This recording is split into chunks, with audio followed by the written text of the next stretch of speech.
लीजिए सुनिए सूर्यकांत त्रिपाठी निराला के लिखे उपन्यास अलका का भाग 20 मेरी यानी समीर गोस्वामी की आवाज में। अजित ने अपने मित्रों में ब्रजकिशोर को परिचित कर दिया। बहुत से उनमें व्यवसायी थे।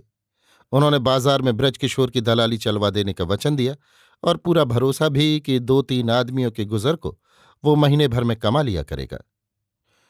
वहीं अजित को मालूम हुआ कि कई बार उसके यहां से खोजने के लिए कानपुर लोग आ चुके हैं। एकाएक उसके पिता को लकवा मार गया है। अजित के चित्त की स्थिति इस संवाद से चिंताजनक हो गई। वो अब के लौटकर वीणा को आपदों से मुक्त देख सुखी होकर दूने उत्साह से शोभा की तलाश तथा ताल्लुकेदार साहब का मुकाबला करना चाहता था, पर लाचार हो गया। ब्रजकिशोर तथा वीणा से पिता की बीमारी का हाल कहकर घर जाने के लिए विदा मांगी। वीणा मौन पल के झुकाए खड़ी रही, हृदय से बार बार मिलते रहने की प्रार्थना कर रही थी। ब्रजकिशोर ने घर तथा पिताजी के समाचार भेजते रहने का अनुरोध किया। अजित ने भी आश्वासन दिया कि वो उनकी ओर सविशेष ध्यान रखेगा। घर जाने पर अजित को संसार के प्रेम का एक शिक्षाप्रद रहस्यमय दृश्य दिखलाई पड़ा। उसके पिता धनी थे, इसलिए कुटुंब वाले स्वयंसेवक चारों ओर से टूट पड़े और बड़े आग्रह से सेवा करने लगे। अजित की माता इसी संसार की यथेष्ट अनुभव रखने वाली महिला थी।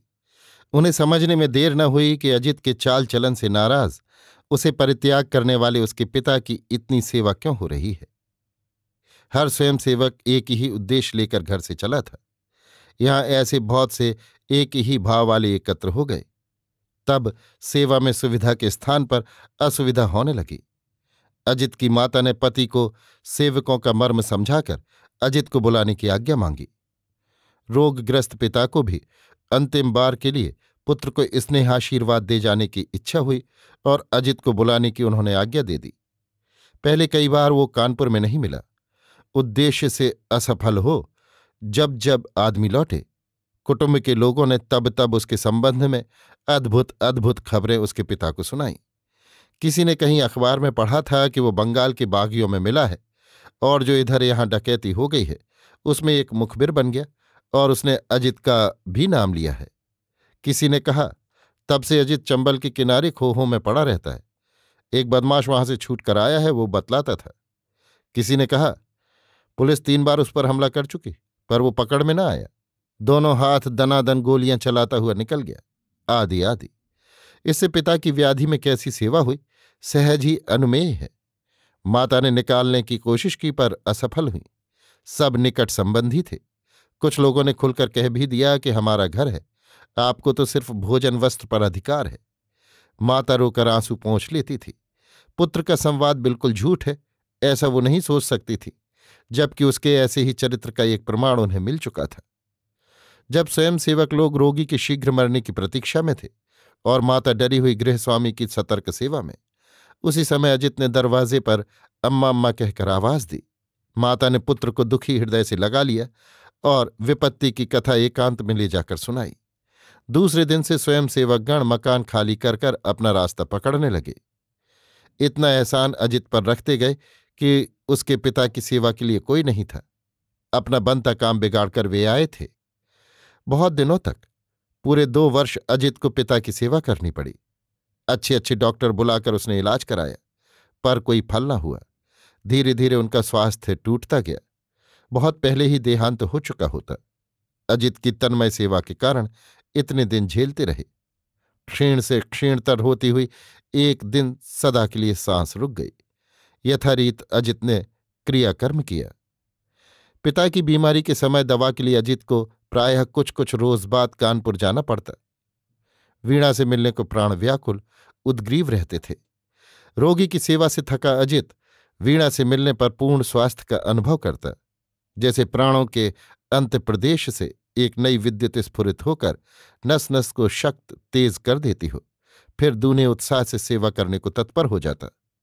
स्टेशन पर उतरकर जीवन की हवा पर उड़ती हुई वीणा के हाथ की पतंग की तरह अपूर्व प्रेम से खिंचता हुआ सीधे उसी के घर जाता। ब्रजकिशोर बाजार चला गया होता था।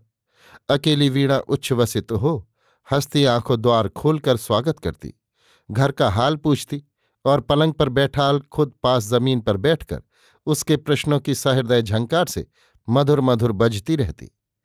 दोनों एक साथ हंसते, एक बात पर रो देते। अजित को मालूम हो चला वीणा उसी की है, उसी के हाथ की है। वीणा का हृदय कहने लगा वो अजित के साथ की, उसी के स्वर से ठीक ठीक मिली हुई है। अजित चला जाता। भाई के आने पर वीणा अजित के आने की खबर देती, उसके घर का समाचार कहती।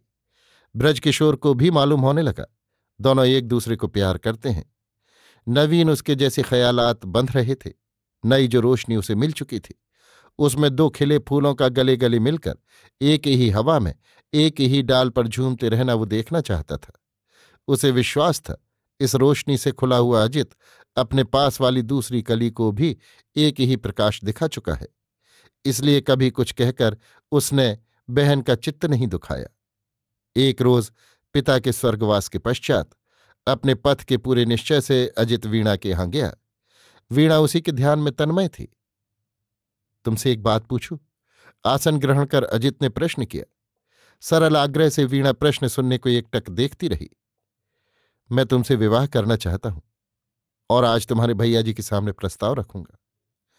वीणा खिलकर लज्जा से जमीन की तरफ देखने लगी। क्या तुम्हारी सम्मति मैं जान सकता हूं? वीणा ने धीरे से सिर हिला दिया। अजित ने हाथ पकड़कर उठाया। वीणा खड़ी हो गई। अजित की आंखों को विश्वास की दृष्टि से देखती रही। उसके हाथ अपने हाथों में लिए हुए अजित ने पूछा, अगर तुम्हारे भैया जी ने आज्ञा न दी तो क्या मैं आशा करूं कि तुम मेरे साथ चलने को तैयार हो? भैया जी आज्ञा दे देंगे। वीणा धीमे स्वर आंखें झुकाकर बोली। वीणा, प्रिया की आत्मा तक पहुंचकर अजित ने कहा, ईश्वर और तुम्हारी आत्मा को साक्षी मानकर मैंने एक हाथ से नहीं, दोनों हाथों तुम्हारे दोनों हाथ पकड़े हैं। क्या इससे बड़े दूसरे विवाह पर भी तुम्हें विश्वास है? मैं केवल आपको जानती हूं। अभी कुछ दिनों के लिए मैं देहात जाता हूं। तुम मेरे और विजय के बीच की सब बातें सुन चुकी हो। साल भर से अधिक हुआ मुझे उसका संवाद नहीं मिल रहा। उसका पता मालूम करने जाता हूं। शोभा अब शायद ना मिलेगी। मैंने वहां उसे बहुत खोजा है, तुम सुन चुकी हो, पर वो जैसे पर मारकर कहीं उड़ गई। दोनों कुछ देर तक चिंता में मौन खड़े रहे। अजित ने कहा, अब एक इच्छा पूरी कर लेनी है। जिसने तुम्हारी एक अज्ञात बहन को संसार से लुप्त कर दिया, तुम्हें भी नीच दृष्टि से देखा, जो न जाने कितनी स्त्रियों की आबरू ले चुका है, उस मुरलीधर को अब के मैं देखना चाहता हूं।